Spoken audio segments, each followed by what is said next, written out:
Well, thank you very much for the extraordinarily kind introduction, distinguished ladies and gentlemen, dear friends, and fellow human rights defenders. I continue to hold Falun Gong practitioners in China, in the United States, and elsewhere in the world in the highest esteem, and to highly treasure and cherish our relationship. A year has passed since I last had the privilege of speaking before this distinguished gathering. Of course, I have attended several public events since, invited by my wonderful Falun Gong friends and representatives. Some may feel disheartened by our lack of progress on human rights improvement in China, North Korea, and other countries where we must continue to fight tyranny and oppression. We will also remember that this year marks the 26th commemoration of the start of the persecution of Falun Gong in China. And yet, Falun Gong believers and practitioners have continued to survive and preserve their beliefs and traditions. Our friends gathered here today are not asking for much.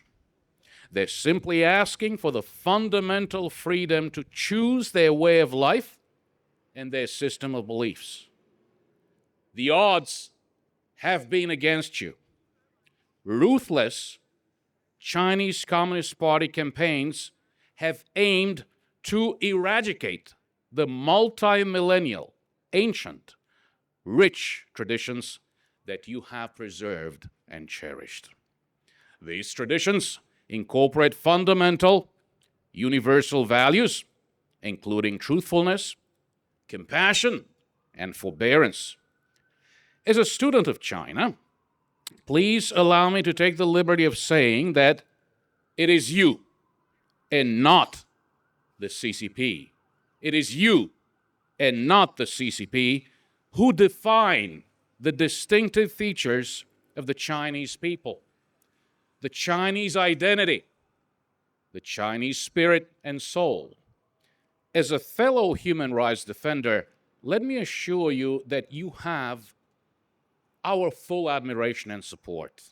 You truly provide a terrific role model to me personally, to my colleagues who have joined me here today from the U.S. Committee for Human Rights in North Korea, and to all human rights defenders. Falun Gong practitioners have suffered abysmal human rights violations that have no place in the 21st century. Such systematic, targeted, widespread human rights abuses shock the conscience of mankind.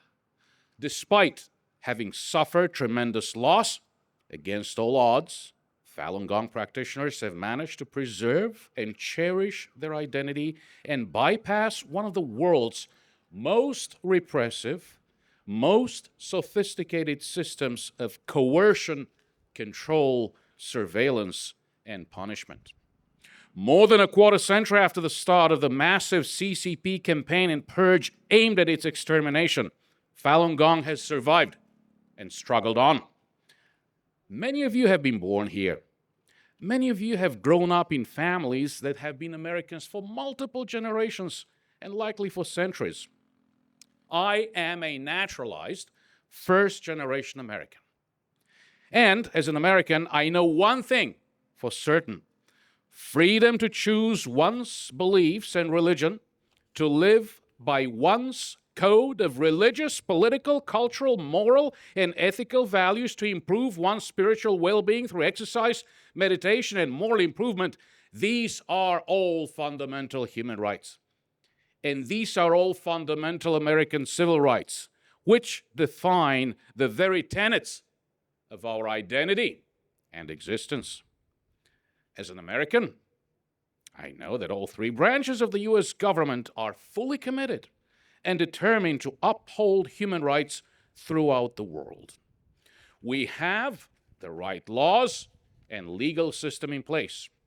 We Americans have the capacity, the moral fortitude, and the political determination to implement those laws protecting all Falun Gong friends and allies against oppression and crimes against humanity.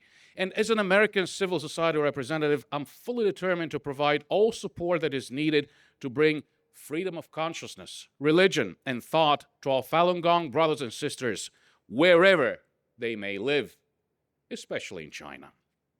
As a representative of U.S. civil society addressing another egregious human rights violator, the Kim family regime of North Korea, I wish to state that no Chinese oppressive campaigns, no North Korean oppressive campaigns,